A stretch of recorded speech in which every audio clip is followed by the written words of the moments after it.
ya lo sabes, ¿verdad? Bajo la misión de ser una iglesia, ¿qué? Cristo abarcante, comprometidos únicamente con Jesús y con la verdad de su evangelio. Te voy a pedir que abras tu Biblia en la carta que Pablo le escribe a Timoteo para casi finalizar esta carta, que por su contenido es conocida como una de las 3 cartas pastorales que Pablo tiene la oportunidad de escribir, y son llamadas de esta manera porque son cartas que van dirigidas específicamente al ministro, como Pablo lo llama, o al pastor que está a cargo de la iglesia. Y curiosamente, estas 3 cartas pastorales son las últimas 3 cartas que Pablo tiene la oportunidad de escribir antes de morir decapitado, conforme a la tradición, y el hecho de que Pablo se ocupe de escribir estas últimas 3 cartas. De hecho, en la segunda carta que Pablo le escribe a Timoteo le dice: mi muerte está cerca, ¿no? Mi muerte está cerca, Timoteo. Estoy a punto de ser muerto en sacrificio. Y es interesante que a pesar de que Pablo presiente que su final está cerca, él se dedica a exponer estas cartas para animar, para consolar, para guiar, en este caso a Timoteo, lo que nos habla de un corazón tierno, de un corazón fiel al llamado, y que hasta el último momento latió apasionadamente por anunciar el evangelio de Jesús. Y no sé tú, pero yo quiero un corazón como ese. Yo quiero un corazón que cada día su mayor pasión, su mayor anhelo sea poder predicar el evangelio de Cristo. Ahora suena bonito y romántico, y ay sí, un corazón apasionado por el evangelio de Cristo. Es un riesgo pedir eso. Ve la vida de Pablo, ve la vida de Jesús, ve la vida de cada uno de los discípulos que dedicaron su vida a predicar el evangelio. Ninguno de ellos terminó sus días en una casa de campo, en una casa en la playa con su piña colada, refrescándose y diciendo: qué cansado fue predicar, qué cansado fue dar mi vida al ministerio, pero ya estuvo. Ya es tiempo de que descanse, Señor, y que me consientas un poco. No, cada uno de ellos murió justamente a consecuencia de ese corazón apasionado por Cristo. Pero te digo algo, vale la pena. Yo no me imagino mi vida, ni deseo una vida diferente a poder anunciar las virtudes de aquel que nos llamó de tinieblas a su luz admirable. Y es lo que hace Pablo. Y hemos estudiado que parte de las instrucciones que Pablo le da a Timoteo es detener a los falsos maestros, los cuales con esas enseñanzas están trayendo divisiones y contiendas entre los miembros de la iglesia, en lugar de promover un crecimiento en cuanto a la fe, a la unidad y al amor. Y en esta última parte de la carta, Pablo, después de dar algunos consejos a su hijo en la fe, como él mismo llama a Timoteo, Pablo regresa nuevamente a enseñar y a evidenciar la conducta y el carácter de algunos hombres que, dejándose llevar por un corazón lleno de egoísmo y de avaricia, están aprovechando su posición para enriquecerse, tomando la piedad, dice Pablo, tomando la piedad como fuente de ganancia. Entonces, vamos para allá. Primera de Timoteo, capítulo 6, versículos del 1 al 10. Todos los que están bajo el yugo de esclavitud, tengan a sus amos por dignos de todo honor, para que no sea blasfemado el nombre de Dios y la doctrina. Y los que tienen amos creyentes, no los tengan en menos por ser hermanos, sino sírvanles mejor, por cuanto son creyentes y amados los que se benefician de su buen servicio. Esto enseña y exhorta. Y me voy a detener un momento ahí. Ahora, aunque este primer punto del cual Pablo habla en esta sección, que es el tema de la esclavitud, ya es un tema erradicado, al menos en nuestro contexto, porque digo, no dudo que el día de hoy siga habiendo esclavitud en diferentes ámbitos, en diferentes sectores, en diferentes maneras, pero al menos en nuestro contexto es un tema erradicado. Es importante señalar que en esta función de culturas, como lo fue la cultura griega y la romana, la esclavitud era considerada algo distinto al contexto de esclavitud que quizás hoy nosotros podemos entender o identificarnos. De hecho, la Biblia misma nos llama a ser siervos, esclavos de Jesús. ¿Por qué? Porque era un contexto muy diferente al contexto que hoy nosotros podemos tener de lo que era la esclavitud. La mayoría de esclavos en la época en la cual Pablo está escribiendo esto eran esclavos o bien porque fueron prisioneros de guerra, porque estaban cumpliendo una condena en la cual cumplían determinado tiempo en prisión y el resto lo pasaban volviéndose esclavos de alguien, o simplemente porque cuestiones económicas, ¿verdad? Porque alguien pedía prestado y no tenía para pagar, entonces decía, ¿sabes qué? No tengo para pagarte, pero me entrego a ti como tu esclavo. Ahora, de acuerdo a comentaristas, en el tiempo en que Pablo escribe esta carta, muchos de los esclavos ya eran por herencia, es decir, hijos de esclavos que habían nacido justamente mientras sus papás eran esclavos, y ahora ellos se habían quedado al servicio de ese amo. Ahora, una práctica muy común era la de dejar en libertad a un esclavo. El amo podía llegar con su esclavo y decirle: me has servido tanto tiempo, has sido fiel, has sido honesto, has sido honrado, te quiero dejar en libertad. Pero muchos de esos esclavos preferían seguir siéndolo. Preferían seguir al servicio del amo antes que tomar esa libertad. Y había muchas razones, pero una de las principales era porque la esclavitud les daba una seguridad de sustento que muy probablemente no iban a encontrar estando en libertad, y en algunos casos hasta tomando una posición al convertirse en administradores o mayordomos de los recursos de sus amos.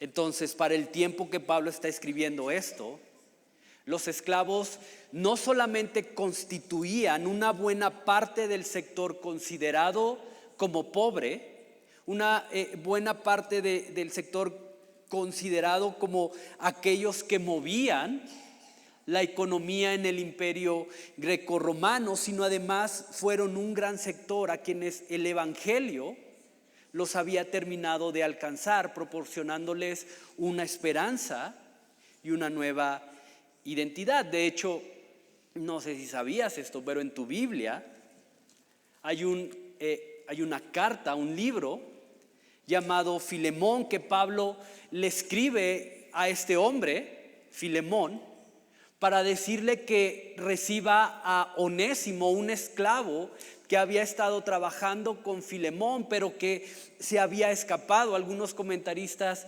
concuerdan en que muy probablemente se robó algo que le pertenecía a Filemón y escapó y se fue a Roma, donde se encuentra con Pablo, y a través de Pablo este esclavo conoce del evangelio. Y entonces Pablo le dice a Filemón: hey, recíbelo nuevamente, recíbelo como un hermano en la fe, pero recíbelo para que continúe sirviéndote. Ahora, por lo que había hecho Onésimo, merecía morir, merecía la muerte. Pero Pablo interviene y te repito, le dice: recíbelo de regreso. En el Nuevo Testamento y algunas otras evidencias demuestran que los esclavos constituían una comunidad bastante grande entre los cristianos, por lo menos entre los cristianos del primer siglo. Y es en este contexto que Pablo escribe esta porción tratando de corregir una problemática que se había presentado entre algunos esclavos y sus amos, ya que muy probablemente comentaristas señalan que dentro de las enseñanzas equivocadas que empezaron a propagarse entre los miembros de la iglesia, se había comenzado a enseñar que la posición y la libertad que ahora estos esclavos tenían en Jesús socialmente les hacían igual a su amo, y que por lo tanto el amo ya no tenía ningún derecho de darles órdenes o tratarlos como esclavos. Es decir, mi amo es un seguidor de Jesús, yo soy un seguidor de Jesús siendo esclavo, entonces estamos en el mismo nivel. Entonces tú ya no tienes derecho de mandarme, ya no tienes derecho a tratarme como esclavo. Y eso comenzó a generar conflictos, comenzó a generar desacuerdos, comenzó a generar estos roces entre amos y esclavos. Y por eso lo que Pablo hace aquí es aclarar que aunque en Cristo hay libertad, que aunque definitivamente en Cristo hay esa igualdad, también hay un orden y un sistema social que en este caso los esclavos tenían que seguir respetando. Es decir, el hecho de que fueran seguidores de Jesús no los libraba de su condición. Y vamos a hablar mucho de esto. Vamos a hablar mucho de lo que era un esclavo, pero quiero que medites en esto. Porque aunque posteriormente la esclavitud fue abolida a través de principios bíblicos, siguiendo principios escriturales, fue que diferentes personas en diferentes momentos se levantaron para erradicar con la esclavitud. Aquí Pablo no está llamando a los esclavos a iniciar un movimiento de liberación o un movimiento que trajera como consecuencia una revuelta social y donde todos los esclavos de la época se hicieran libres. Al contrario, les dice: tengan a sus amos por dignos ¿de qué? De todo honor, le dice Pablo. Tengan a sus amos por dignos de todo honor, lo cual implicaba sujetarse fielmente a ellos. Ahora, Pablo no dice: tengan por dignos de todo honor aquellos amos que son buenos. No, Pablo no hace un señalamiento o una división de aquellos amos a los cuales sí se les tenía que ser tratados y darles todo honor, y aquellos amos a los que no. Simplemente Pablo dice: ustedes tengan a sus amos como dignos de todo honor. Y te repito, eso involucraba sujetarse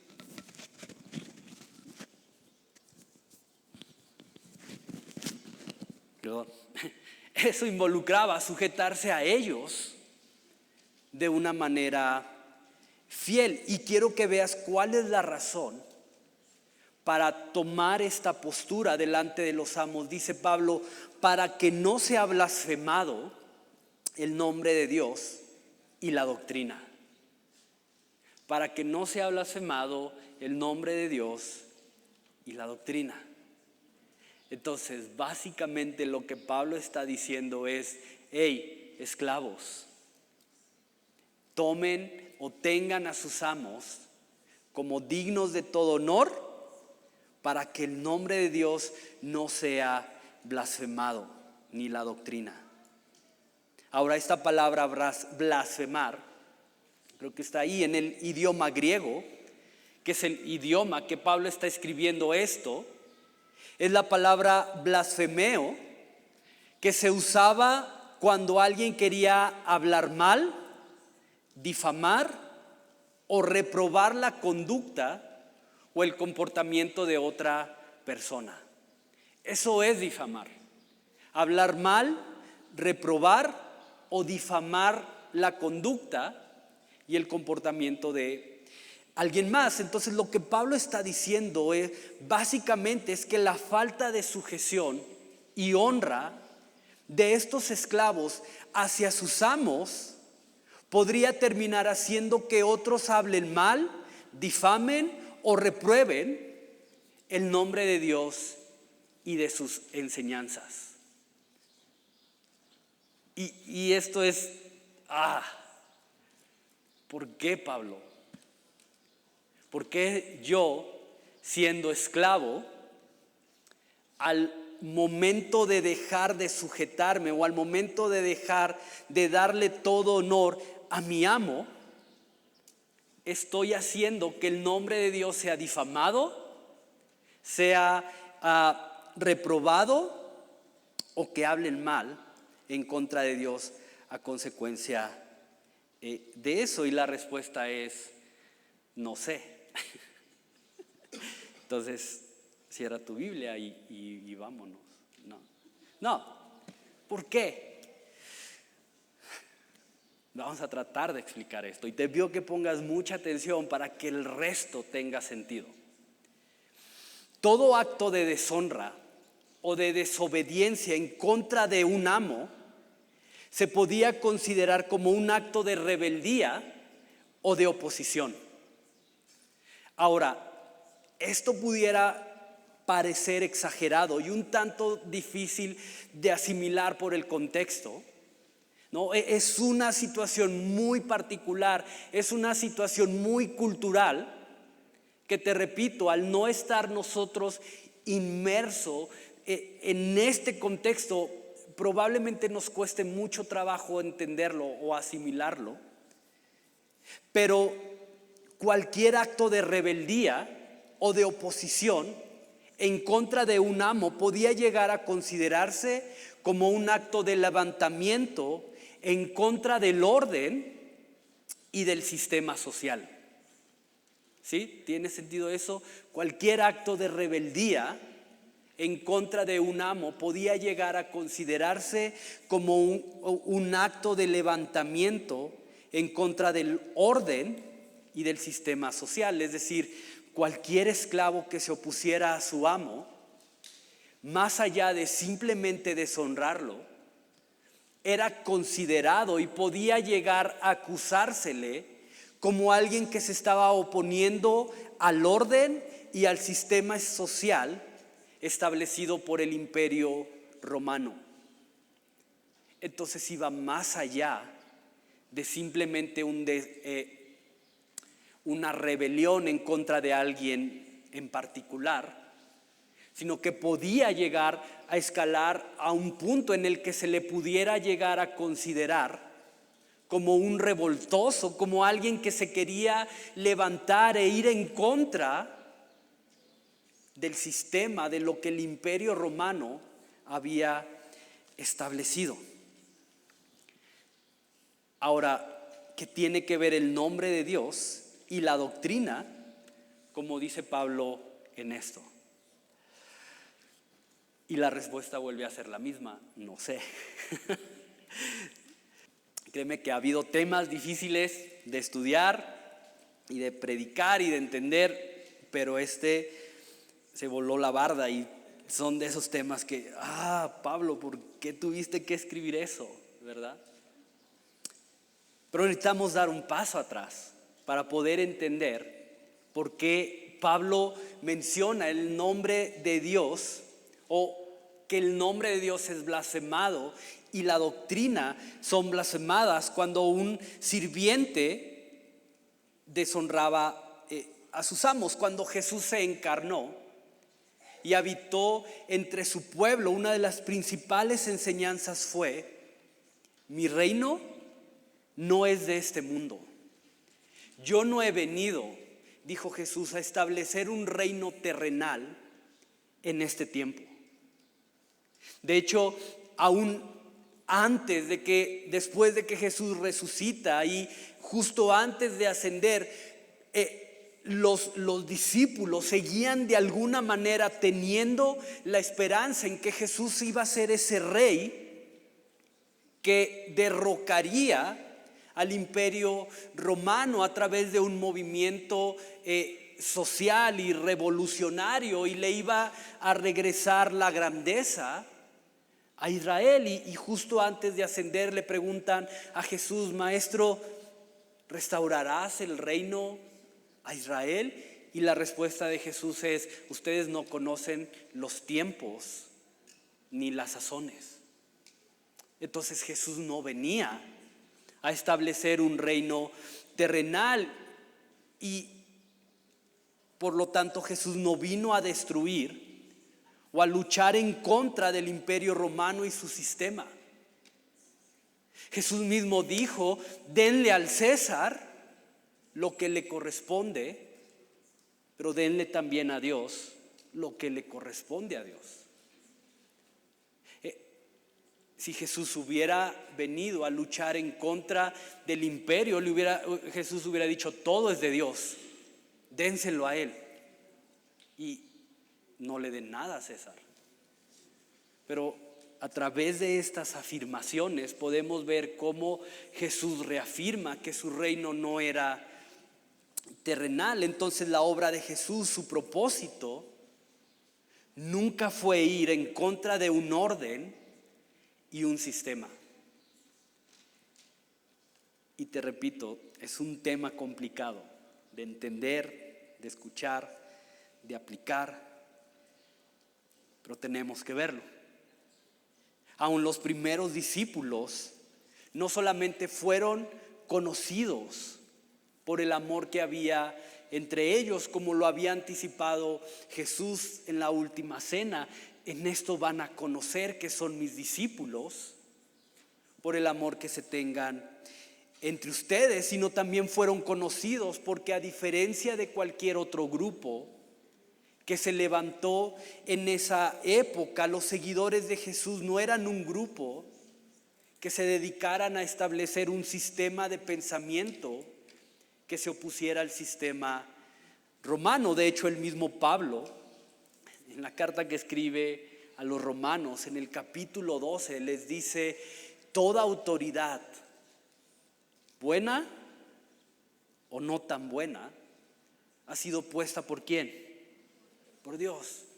Dios es el que pone y quita reyes. Por lo tanto, nuestro llamado, nuestra función, nuestra responsabilidad es sujetarnos a ellos, porque es Dios quien los pone y quien se encarga de quitarlos. Y los cristianos eran conocidos justamente por esto también, porque no eran un grupo revoltoso que se quisieran levantar en armas para liberarse del imperio romano, como muchos grupos de la época lo habían tratado de hacer. Y mira lo que Pablo escribe también a la carta que escribe en Colosas, en el capítulo 3. Ve a Colosenses capítulo 3, versículos 22 al 25.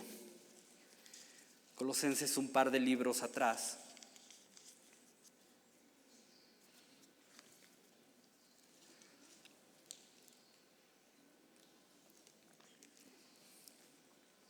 Colosenses 3, 22 al 25. Y Pablo habla de que, si te fijas, y si tu Biblia tiene ahí títulos, dice deberes sociales de la nueva vida. Y comienza a hablarle a las casadas, a los esposos, a los hijos, a los padres.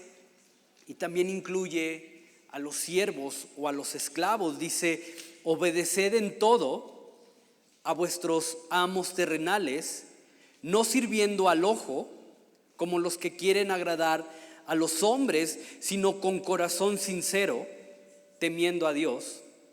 Y todo lo que hagan, hacedlo de corazón como para el Señor y no para los hombres, sabiendo que del Señor recibiste la recompensa de la herencia, porque a Cristo el Señor sirven. Mas el que hace injusticia recibirá la injusticia que hiciere, porque no hay acepción de personas. Entonces, siervos, obedecer a todos, en todo, a vuestros amos.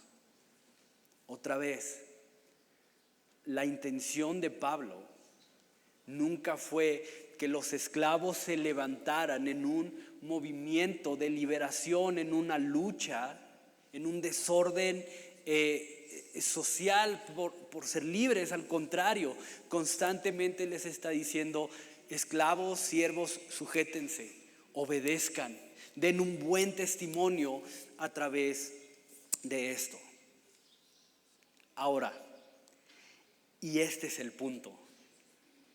Ese es el punto al que tenemos que llegar. Pero cuando un esclavo que se decía seguidor de Jesús deshonraba a su amo y con su rebeldía se oponía al sistema social, lo que estaba haciendo era de alguna manera contradecir el mensaje que Jesús y que los discípulos se habían encargado de anunciar por todos lados. Era ir en contra de lo que Jesús de lo que Jesús y los discípulos estaban anunciando. Entonces, eso daba pie a que la gente, especialmente el inconverso, pudiera acusar, pudiera difamar, pudiera descalificar el nombre de Dios y la doctrina, que no es otra cosa esto de la doctrina que las enseñanzas de Jesús. En otras palabras, lo que la gente podía decir cuando un esclavo se rebelaba e iba en contra del sistema con esto, lo que la gente podía decir era esto: hey, ¿no que el reino que tu Dios vino a establecer no es de esta tierra? Y si es verdad, si su reino no es terrenal, ¿por qué te opones al sistema? ¿Por qué luchas en contra del sistema? Y si lo que dijo Jesús acerca de su reino es mentira, entonces todo lo demás que Jesús haya dicho es desechable, no es válido, porque mintió acerca de su reino. Esto era el mensaje que un esclavo seguidor de Jesús mandaba cuando se oponía a su autoridad. Ahí está la raíz del problema. Ahí está la raíz de por qué Pablo dice: tengan a sus amos de todo honor para que el nombre de Dios no sea difamado, y la doctrina. Y te repito, para nuestro contexto es muy difícil asimilar esto porque es algo muy cultural, pero por eso, más allá de buscar una liberación de ese yugo, como Pablo le llama en el versículo 1, él busca que se sometan fielmente y tengan dignos de todo honor a sus amos, para que el nombre de Dios y sus enseñanzas no sean blasfemados, no sean descalificados, no sean desechados. Espero que haya tenido sentido esto para ti. Pero básicamente esa es la idea y la raíz de por qué Pablo mete esta sección justo antes de terminar esta carta. Ahora, aquí que yo no, ¿cómo aplico eso? Sí, cada uno de nosotros estamos lejos de verdaderamente experimentar en todo sentido algún contexto de esclavitud. Quizás te sientas hoy como esclavo, pero no eres esclavo, ¿no? Entonces estamos lejos de verdaderamente estar en un contexto de esclavitud, pero quiero que medites en esto. Y aquí es donde quiero centrarme, porque al igual que estos esclavos, con su falta de sujeción podían provocar que el nombre de Dios y la doctrina fueran blasfemados, cada uno de nosotros con nuestro comportamiento, especialmente aquellos que nos decimos seguidores de Jesús, cada uno de nosotros con nuestro comportamiento, con la forma en la que respondemos ante la presión, cómo tratamos a nuestras esposas, o las mujeres cómo tratan a sus esposos, cómo tratamos a nuestros hijos, con nuestra manera de hablar, con nuestra forma de expresarnos de otros, con nuestra forma de resolver los conflictos y los roces, las discusiones que tenemos con otros. Y pudiera agregar cosas a esta lista, pero quiero que medites en esto. Porque con actitudes como estas, quizás sin darme cuenta, quizás sin considerarlo, pero pudiéramos estar provocando que el nombre de Dios y sus enseñanzas sean descalificadas y desechadas, especialmente por aquellos que hoy no tienen una relación personal con Jesús. Y quiero que medites en esto. Pero, ¿qué actitudes, qué comportamientos, qué formas el día de hoy hay en tu vida, en mi vida, que están dando pie para que al otros observarlo descalifiquen y deshonren el nombre de Dios y su mensaje? Y sabes, muchas veces hablamos de un Dios de amor, hablamos de un Dios de paciencia, pero cuando tenemos un roce o un conflicto con alguien, lo resolvemos gritando y tratando de empujar y de yo tengo la razón. Y si no haces las cosas a mi manera, como yo quiero, exploto. Aun cuando digo que tengo un Dios de amor y de paciencia, hablamos de un Dios de unidad y de tolerancia, pero hay ciertas personas a las que no soportamos y con las cuales estamos muy lejos de tener verdadera unidad. Hablamos de un Dios de gracia y de verdad, pero muchas veces preferimos y nos gusta más hablar a las espaldas de esa persona en lugar de ir directamente y tratar de solucionar el problema que hay con él o ella, y nos encargamos de esparcir el rumor y nos encargamos de esparcir lo mal que está esa persona.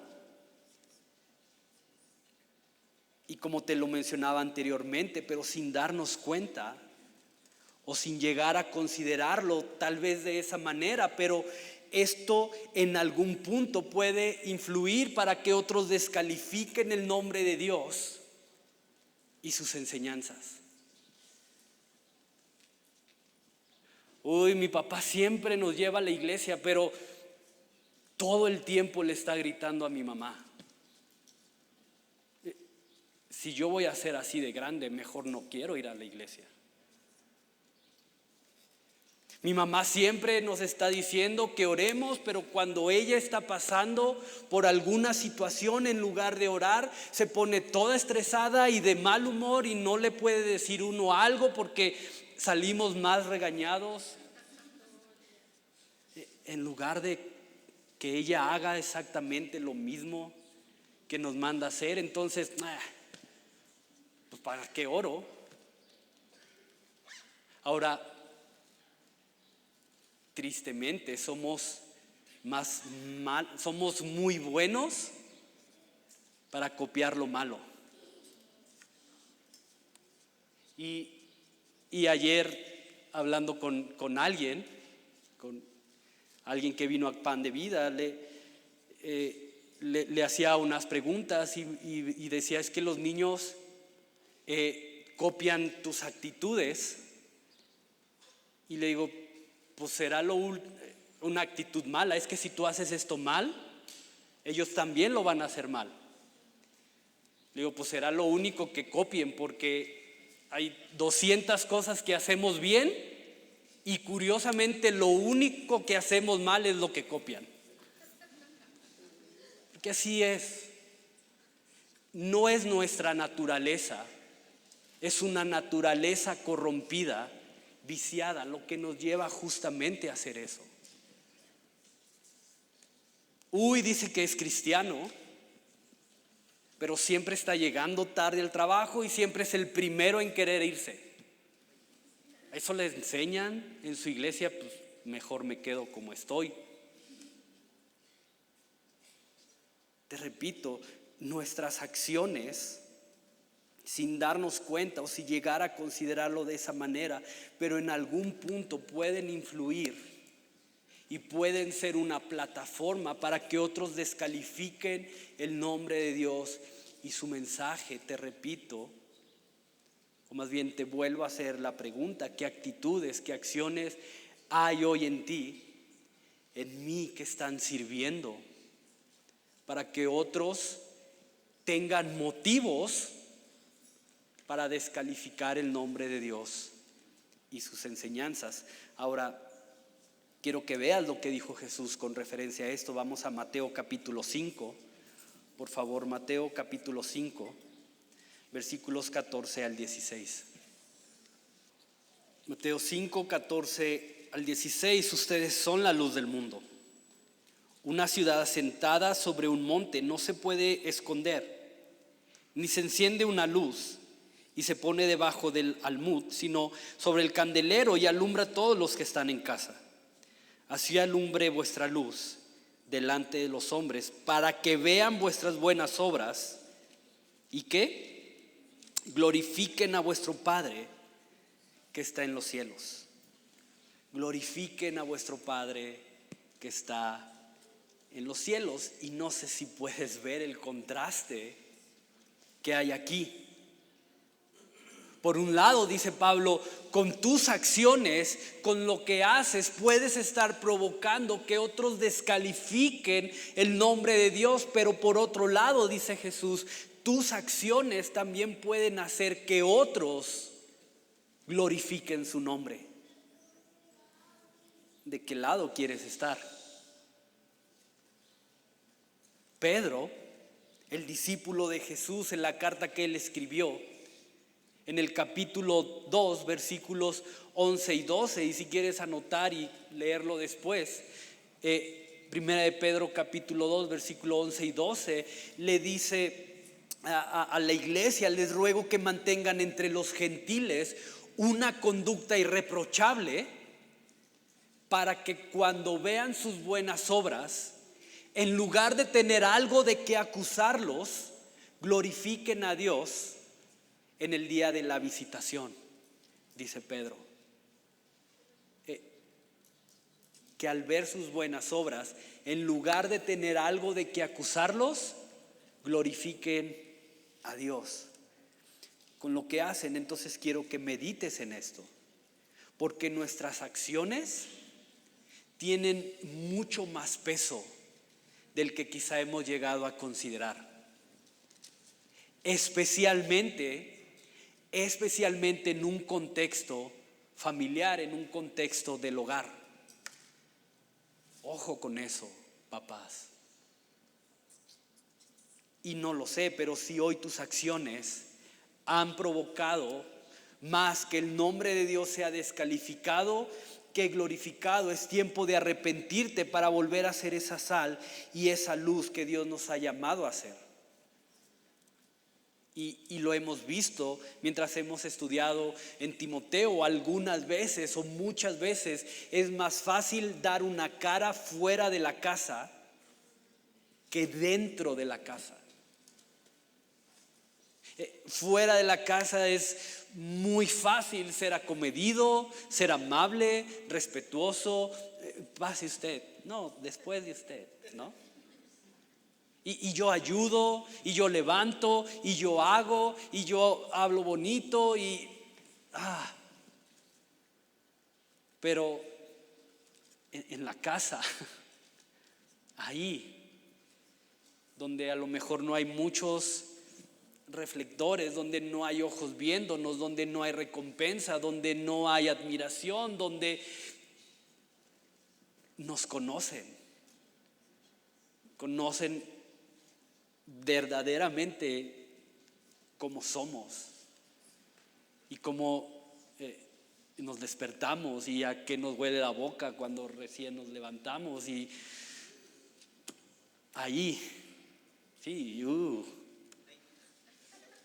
y sí, es la realidad. Y es ahí, en el contexto de la familia, donde verdaderamente las acciones tienen peso, donde son genuinas, donde no hay un velo disfrazando las acciones. Y sabes, Dios prometió edificar su iglesia. Dios prometió edificar su iglesia. Eso significa que Él se encarga de ella. Jesús dijo que la muerte no iba a conquistar a su iglesia. Edificaré mi iglesia, las llaves del Hades no prevalecerán, o las puertas, perdón, no prevalecerán sobre ellas. Entonces la iglesia es de Jesús, porque no es ni siquiera esto, ni siquiera es mío, es de Él. Eso significa que desde el principio hasta hoy, esto y la iglesia en general ha estado en sus manos. Pero quiero que medites en esto, porque aunque la iglesia no depende de ninguno de nosotros, sí podemos con nuestra conducta y nuestra actitud afectar la imagen y el concepto que la gente puede llegar a tener de Dios y de su palabra. Y eso es sumamente fuerte cuando lo meditas y aterriza en tu corazón. La iglesia no depende de ti, pero sí puedes afectar el concepto y la imagen que alguien se haga de Dios a través de tu vida. Y sabes,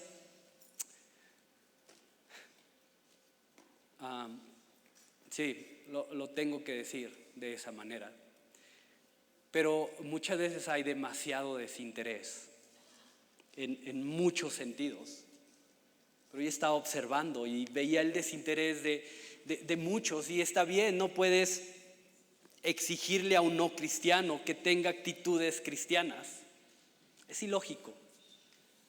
No puedes pedirle a un perro que ladre, no puedes pedirle a un gato que cacaree. No puedes exigirle a un no cristiano que tenga actitudes y comportamientos cristianos, pero a un cristiano tienes que exigirle, pedirle que tenga actitudes cristianas. Y eso incluye tu forma de alabar y de adorar. Y podemos partir de eso. ¿Qué actitud? ¿Qué estás reflejando al momento de alabar y de adorar? ¿Ese es al Dios? ¿Así adoran a su Dios?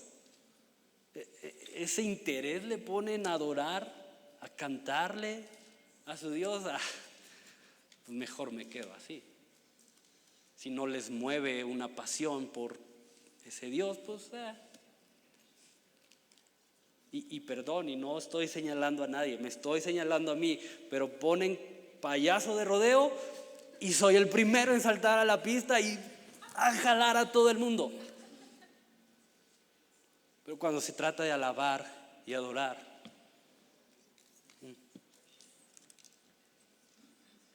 entonces ojo con eso, iglesia. Ojo con eso.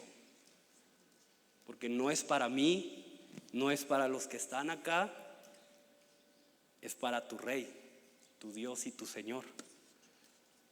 Y para dar testimonio de su poder y de su gloria. Entonces, ¿qué testimonio, qué actitud estás reflejando de manera que otros puedan decir, wow, ¿por qué están tan apasionados por ese Dios? ¿Por qué? Y mi anhelo es que seamos una iglesia que con lo que hacemos, con lo que decimos, con lo que busquemos, llevemos a otros a glorificar el nombre de Dios y sus enseñanzas. Agustín de Hipona, un teólogo y sacerdote, si no mal recuerdo, del primer siglo, dijo esto que necesitamos considerar. Él dijo: predique el evangelio todo el tiempo, usa palabras cuando sea necesario. Predica todo el tiempo y solo cuando sea necesario habla. Porque las palabras pesan menos que las actitudes o las acciones, o al revés. Las acciones pesan más que las actitudes. Ahora, ¿cómo hacemos esto? ¿Cómo logramos que lo que hacemos, que lo que deseamos, que aún nuestras pasiones no terminen siendo una piedra de tropiezo, sino una plataforma para que el nombre de Dios y su palabra sean glorificados? Acompáñame a Colosenses capítulo 3, versículos 12 al 14. Y con esto casi terminamos. Colosenses capítulo 3, versículos 12 al 14 dice: vestíos pues como escogidos de Dios, santos y amados, de entrañable misericordia, de benignidad, de humildad, de mansedumbre, de paciencia, soportándose unos a otros y perdonándose unos a otros. Si alguno tuviere queja contra otro, de la manera que Cristo los perdonó, así también hacedlo vosotros. Y sobre todas estas cosas, vístanse de amor, que es el vínculo perfecto. Vístanse pues como escogidos de Dios. Entonces, quiero que medites en esto, porque el llamado de Pablo, regresando a Timoteo, el llamado de Pablo, más allá de simplemente pedirle a estos esclavos que se sujeten y honren a sus amos por obligación o porque no tienen otra opción, ¿no? Pablo no les está diciendo: ¿saben qué? Ustedes ya no tienen opción, toda su vida van a ser esclavos, van a morir esclavos, sus hijos probablemente sean esclavos, entonces tienen que honrar a sus amos. No es lo que Pablo está diciendo. Pablo está llamando a estos hombres a quitarse todo lo que no correspondía a esa nueva identidad que ahora tenían estando en Jesús. Porque aunque socialmente eran esclavos, la libertad que ahora tenían en Jesús les permitía vestirse, como dice Pablo, de misericordia, de benignidad, de paciencia, de perdón, de amor. Y es a lo que Pablo está llamando a estos hombres. Y sabes, el llamado para nosotros es el mismo: quitarnos todo aquello que ya no corresponda a la identidad que Jesús, a través de su sacrificio, nos ha dado. Solo cuando verdaderamente nos vistamos de lo que hoy somos en Jesús, nuestras acciones, nuestros deseos, nuestras pasiones serán una plataforma a través de la cual otros van a glorificar a Dios. Ahora déjame aclarar esto: hay cosas que solamente Dios puede hacer. Hay cosas que solamente Dios puede hacer, y una es cambiar el corazón de la gente. Solo Dios puede hacer eso. Entonces, ojo con esto, porque no es que con mis acciones o con mis actitudes el corazón de alguien va a ser transformado. No, eso le corresponde a Dios. Yo no hago buenas acciones, buenas obras, tengo una buena actitud para que los corazones de las personas sean cambiadas. Ese no es ni será nunca nuestro llamado. Lo que yo puedo hacer con mis acciones es amar, servir, dar un buen ejemplo, y de esta manera haya una congruencia entre lo que Dios es y lo que yo hago. Para eso es esto, para que exista una congruencia entre lo que Dios es, entre lo que yo hago, y aquellos que no conozcan a Dios por lo menos puedan decir: bueno, creo que es verdad eso que me dicen. Y el cambio le corresponde a Dios.